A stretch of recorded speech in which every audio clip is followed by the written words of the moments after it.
Hi hello எல்லாருக்கும் வணக்கம். நான் உங்கள் நித்யா. எல்லோரும் எப்படி இருக்கீங்க?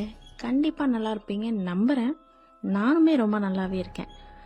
இன்றைக்கி நம்ம வீடியோ பதிவில் என்ன பார்க்க போகிறோம் அப்படின்னா, நம்ம பழனியில் இருக்கிற தெய்வத்தை பற்றி தான் பார்க்க போகிறோம். அதாவது நம்ம பழனி முருகனை பற்றி தான் பார்க்க போகிறோம். நம்ம பழனியில் உள்ள முருகனின் சிலை பல நவபாசானங்களால் செய்யப்பட்டதுன்னு சொல்கிறாங்க. அதாவது நவபாசானம்னா என்னன்னு பார்த்தோம்னா, பல மூலிகைகளை கொண்டு செய்யப்பட்டது. நம்ம முருகனின் சிலையை செய்ய போகர் சித்தர் தலைமையில் 81 சித்தர்கள் கொண்டு செய்த சிலையே பழனி தண்டாயுதபாணி சிலையாகும் அப்படின்னு சொல்றாங்க. அதாவது போகர் சித்தர் 81 சித்தர்களை வரவழைச்சு அவங்களையும் கூட துணைக்கி வச்சுக்கிட்டு பல மூலிகைகளை பறிச்சு அதன் மூலமா நோயை குணப்படுத்துற அளவுக்கு அந்த மூலிகையை வச்சு இந்த சிலையை செஞ்சிருக்கிறாங்க.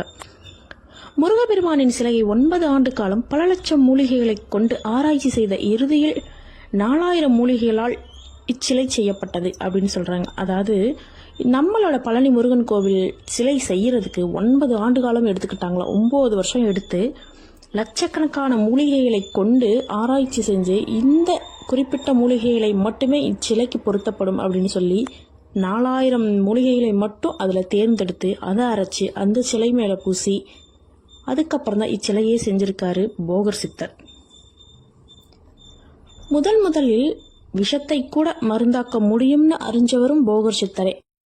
அதாவது ஒரு மூலிகை கொடிய விஷத்தன்மை கொண்டதாக இருந்தாலும் இன்னொரு நோயை குணப்படுத்தும் அளவுக்கு அதற்கு தன்மை உண்டு அப்படின்றத கண்டுபிடிச்சவரும் போகர் சித்தர்னு சொல்றாங்க. நம்ம பழனி கோவில் கடல் மட்டத்திலிருந்து 1500 அடிக்கு மேல் உள்ள கோவில்னு சொல்லப்படுது. அதாவது பழனி முருகன் இயற்கை சூழும் குங்க மண்டலத்தில் ஆண்டிக்கோலத்தில் இருந்தாலும் தன்னை நம்பி வந்தவனை அரசனாக்கவும் முடியும் அப்படின்னு சக்தி உள்ள தெய்வமாக அருள்பாலிக்கிறார். நம்ம முருகன் பழனியில் பாலதண்டாயுதபாணியாக அருள்பாலிக்கிறார் அப்படின்னு சொல்லப்படுது. முருகன் மிக அபூர்வமான தெய்வம்னு சொல்கிறாங்க.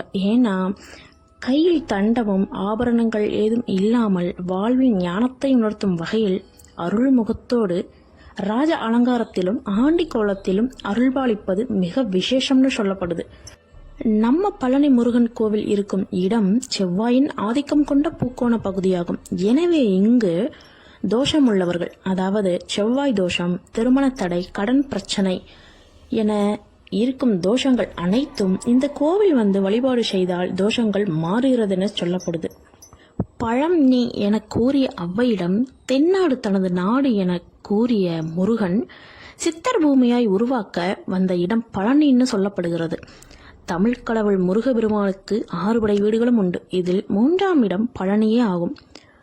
முருகன் மலை மேல் தண்டாயுத பாணியாகவும் மலையின் கீழ் குழந்தை வேலாயுதராகவும் காட்சியளிக்கிறார்.